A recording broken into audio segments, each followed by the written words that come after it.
ఇంట్లోనే ఉందాం, కరోనాను తరిమి కొడదాం అనేటువంటి విజ్ఞప్తిని ప్రజలకు అందజేస్తూ మరొక పక్క ఏదైతే ప్రభుత్వం నుండి 5,000 రూపాయలు 10 రకాల నిత్యావసర సరుకులు నేరుగా ఇంటికే అందించాలని ప్రభుత్వాన్ని విజ్ఞప్తి చేస్తూ ఈరోజు పాలకులలో సైకిల్పై తిరుగుతూ ఎడ్యుకేట్ చేయడం అనేది జరిగింది. ఈ సందర్భంగా నేను రేషన్ షాపుల దగ్గర చూస్తే చాలా బాధ అనిపించింది. ఉదయం 5 గంటల నుంచి 10 గంటలు అవుతున్నా కూడా రేషన్ అందనేటువంటి పరిస్థితి. అంటే ఏదైతే రేషన్ డీలర్లను అడిగితే సర్వర్లు పనిచేయట్లేదని చెప్తూ ఉన్నారు. అసలు ఈ ప్రభుత్వానికి కనీసం జ్ఞానం ఉందా?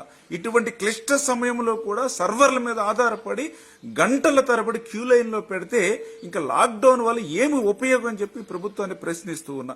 అదేవిధంగా ఆ రోజు మనందరికీ చెప్పారు, ఏదైతే రేషన్ ఇంటి దగ్గరికి అందజేయడం కోసమే వాలంటీర్స్ వ్యవస్థను తీసుకొస్తున్నామని చెప్పారు.